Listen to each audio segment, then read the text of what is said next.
Okay, and here we are at our last stop for now.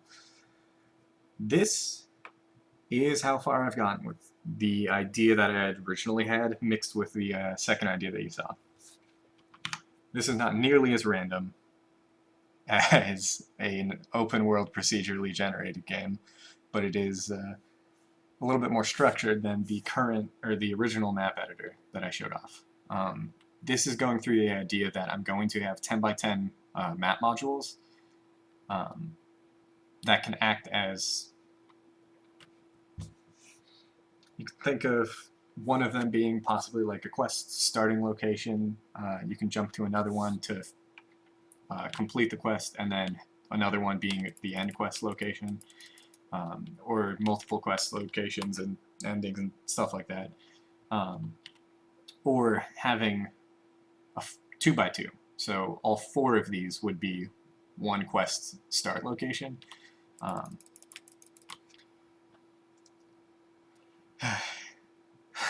when I actually get around to implementing that, it'll all make more sense. But the idea being that in the original Link's Awakening and most 2D Zelda games, you would see close to a 10 by 10 screen. You would actually see 10 by 8 because they had a UI bar at the top and the resolution was different. But I'm sticking with 10 by 10 because it gives you, I don't know, more room.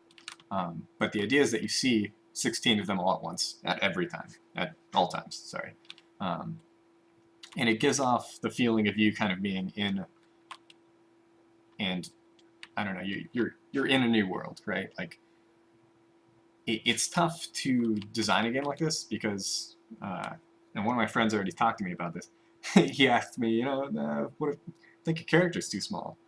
And when I was initially building this, I had monsters that looked like my character, and I lost my track of my character pretty often. But I actually really like the vibe that this gives off. I'll probably have an indicator or something to highlight your character, or maybe when he's like not moving. I'm not sure, but I really like how you can like look down and see a whole world, and you can see these enemies. Like this might there might be too many enemies, but this is just the test on screen. Because they're all moving and it might get distracting, but I really like how this feels. So once again, I'm using the cubes, and this actually has a version where I have all of the sprite sheets, or I have all of the tiles that I would have wanted to show off a different reality, right? Like where one of these, one of the versions of the tiles you see is past, the other would be present, another would be future. But I'm not doing that idea. This is more of just like a skin. And you can see now I'm rotating exactly 10 by 10s, which is pretty cool. I've also added more features. You can see there are enemies walking around. I have a sword. I'm actually Link. I'm cutting down bushes.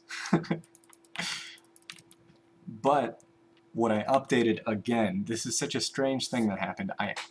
I just decided, hey, let me try to turn on perspective camera instead of orthogonal.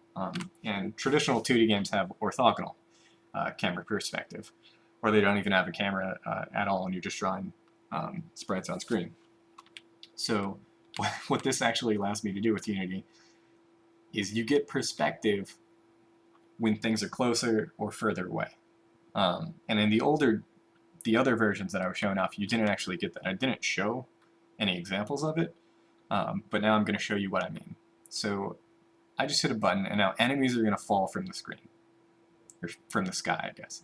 But you actually see them go from large to small as they fall, which is actually a really cool effect. Even though they're just 2D sprites, getting that size difference and the size change, the parallax, I don't know, it's a really interesting vibe from a 2D game that you don't normally get. So that's one thing that the perspective camera helps out with. This is another. This is one of the things that has actually got me back into working on this project, and since then I've done even more cool things. There's an enemy getting knocked up really high into the sky. But this is similar to the Quake effect. Oh shit. Okay, the settings on this were lower than I had set. Okay, this is the effect I was going to show off. So you can actually see the tiles crumble and fall, which you really want to get with an orthogonal camera view. I've got gravity on. They work with gravity. The enemies will fall into the lava as well, I think, if they don't get knocked off by the explosion. Let's check this dude out. I think my character right now walks on lava, but I believe I can push one of these dudes in there. He falls in, he's dead. Really cool.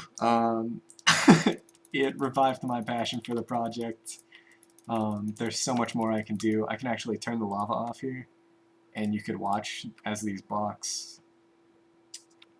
So you get a little bit more of a feel. At some point I had them so that the blocks would just fall for forever. Guess I turn that off for now. But just the feel that you get from this is really cool. I'm really happy with that. The other thing is, right now I have these modules built out, and they are randomly getting placed. That is my end goal, and that's where this game is headed now. This is going to be a procedural puzzle, kind of like a dungeon fighter, I guess. Maybe you could call it a quester. I don't really know the name for it yet, but think Link's Awakening with procedurally generated quests in a 4x4 10x10 tile space. So I might come up to, actually go down here, don't have interaction with the houses yet. That guy was actually on the fence. Don't have interactions for houses yet, but say I could walk over here, go into the house, talk to somebody in here. They could give me a quest to go down to this tile and chop all the tiles down, or all the grass down. And I would go do that. And once I was done with that, I would go back to the house and they would send me somewhere else. And maybe at some point you get an item, which I'm working on an inventory, but the inventory screen that I'm thinking of is more in line with the console versions. I was goofing around with a sort of one of the 2D Link's Awakening slash 2D Zelda UIs, and it just didn't feel right. So I think I'm going to go with like a transparent UI like this that you can pull in, pull off. But maybe you get an item and you would then unlock the ability to you would then have the ability to unlock a quest that you couldn't before without that item. So when this game gets into the end game, I hope to have like multiple quests that all are chained.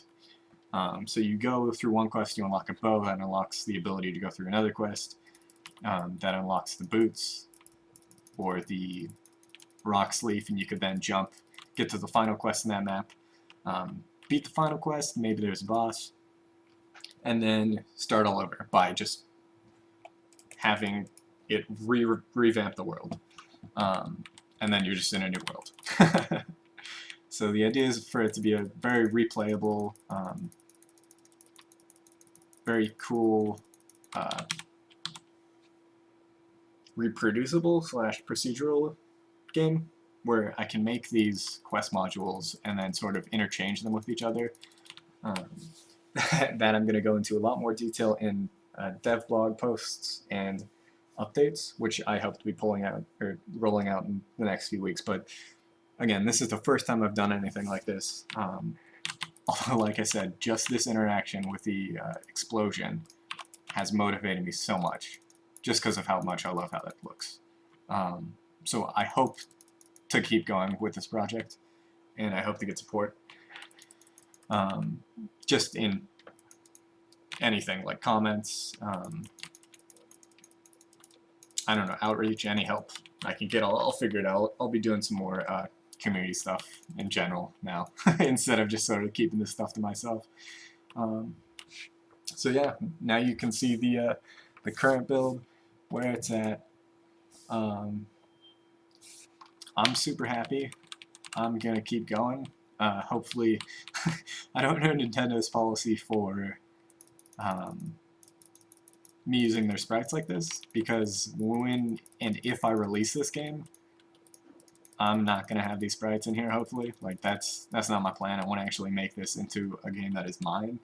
But for now, what motivates me and what makes me want to work on this is actually seeing it with these Link's Awakening tiles. So I'm gonna keep these in here for the posts and to get people motivated, because there is some nostalgia that that you can see when you're looking at this huge world, when before all you saw was just like a 10 by 8 screen on your Game Boy. So I'm going to keep it like this for now. If Nintendo yells at me, I don't know if they do that or what, I'll pull it down and throw up a bunch of shitty sprites, but we'll see. Thanks for watching these videos. Like I said, I'm going to keep rolling out videos, hopefully more in depth, so if you're a programmer, maybe I'll show some of my code off, even though it's pretty shitty. Possibly I'll do structure, programming structure / code structure posts, because that would be something that you wouldn't have to see my code, you would see my idea for where I want this to head, even if I don't end up doing it. I'll do some game design videos as well, because I think that one of the reasons why I'm doing this is because nobody else has. I've been waiting around way too long for a game like this, and it sucks to watch these games come out that I think, oh, they're gonna be great. They're gonna this finally it is like the 2D Zelda on PC, and they always fall short. So I'll be doing some game design videos / blog posts as well, and just I don't know, anything that comes to mind, I'll be throwing it up there. So thanks for watching. I will catch you guys later.